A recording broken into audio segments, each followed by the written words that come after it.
This video is sponsored by NordVPN. The sub $1,000 OnePlus 15 is a phone that seems to really lean into its competition falling short in areas, but this simultaneously fumbles the bag in a very important area itself. So let's talk about what could be the best phone of 2025 as long as they fix something. Hey guys, I'm Ryan Thomas, and there is a lot to like about this phone. A Snapdragon 8 Elite Gen 5 with 12 or 16 gigs of RAM, 256 gigs or 512 of storage, big fast screen, massive 7300 mAh battery, elite level charging, and software that feels genuinely improved this year. I think the design is also really smart, particularly in this purple shade. OnePlus has made its top-end phone feel a lot more like what you'd expect from Google, Apple and Samsung, but is that entirely a good thing? More on that after a quick word from today's sponsor. One of the most convenient and handy inventions of the last few years is certainly a VPN, and that's where this video's sponsor NordVPN comes in. Not only does this service help you browse anonymously, tunneling your network traffic through another region which helps secure your connection, but it's also just really handy for watching programs, movies and sports that you just wouldn't get in your home version of Netflix, for example.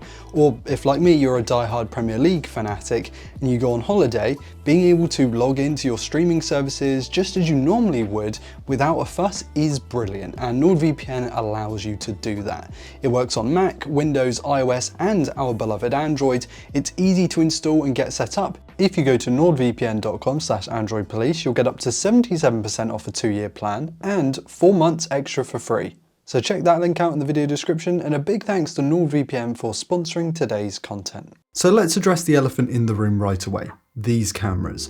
OnePlus has employed smaller sensors on the back of their phone this year, and that generally makes it harder to capture light information regardless of the conditions. This means that sure, in low light, harsh light, basically any light, the 15 has a harder time before we even get to the processing pipeline compared to the last couple of phones.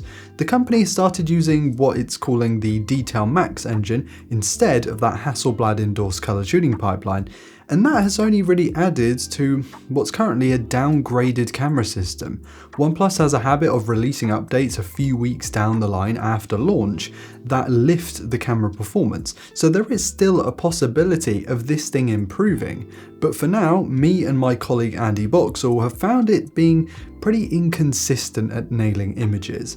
There's clearly potential here if OnePlus goes in and fixes it with software, but for now though, this is a step back from the 13, and that means that it's not quite up there with Samsung, Apple and Google's camera systems at this present moment, which is a real shame.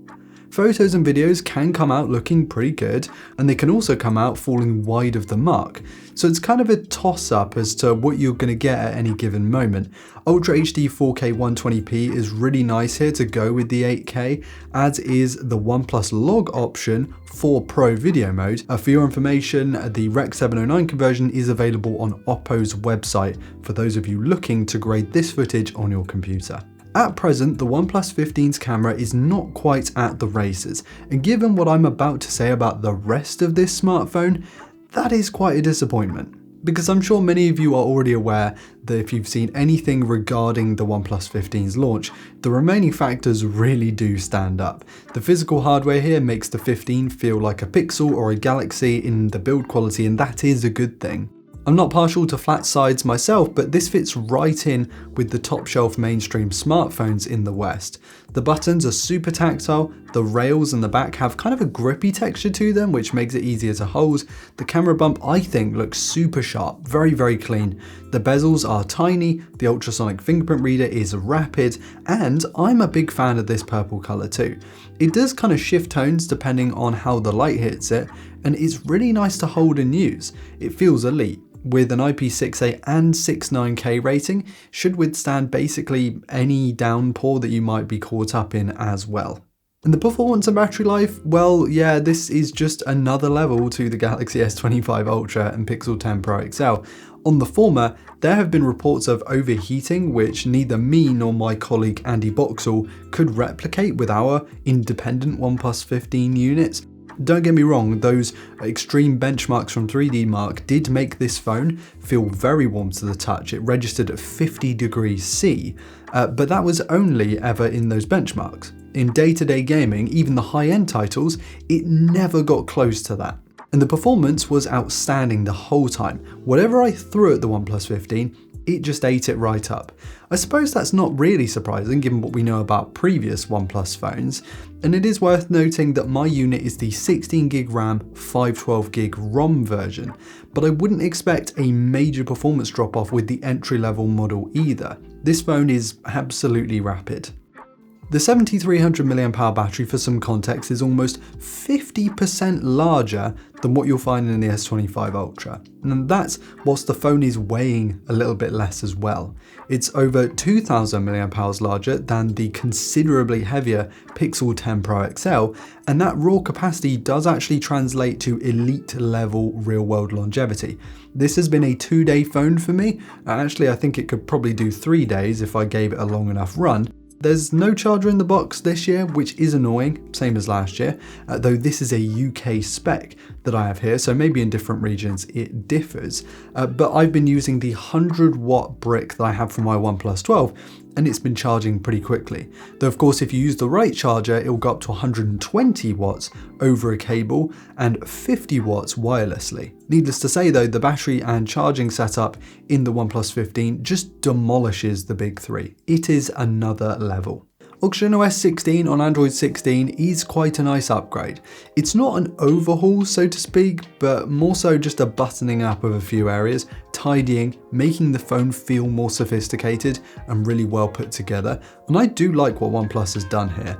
It's tucked all the AI features away in an easy to read menu, much like what Samsung does and Apple does as well, which I really do appreciate.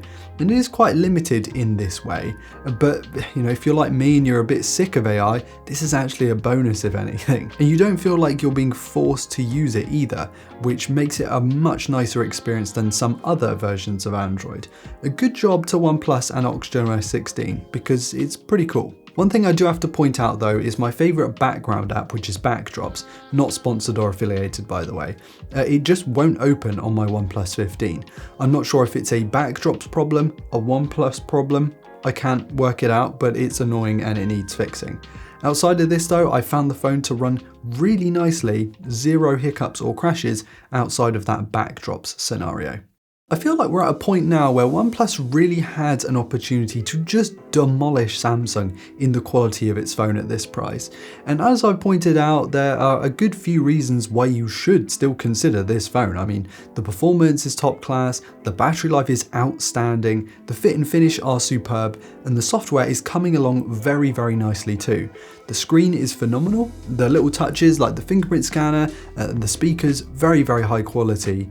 But to be truly excellent as a high-end smartphone in 2025, your camera has to be great. And what makes it so frustrating is that despite what you'll hear from other reviewers, the OnePlus 12's and 13's cameras were really that good. So the 15's dropping so hard just feels so unnecessary. Let's hope that they can fix that with a software update though. But if you don't care about cameras, but you are a power user who wants a world-class phone with amazing performance and battery life, look no further. The $999 OnePlus 15 is right up there with the best of them. Guys, let me know what you think of this smartphone in the comments. Just put the OnePlus 12's or 13's cameras in this and you might have the very best Android right now available in North America. I know not everyone cares about cameras, which is why I think I can still recommend this to people who just want raw specifications and battery life. But is it a deal breaker for you? Let me know in the comments. And whilst you're down there telling me just how wrong I am, please do hit like if you enjoyed today's content and subscribe to never miss another upload. Thank you all so much for watching. I've been Ryan Thomas and I will catch you later. Cheers.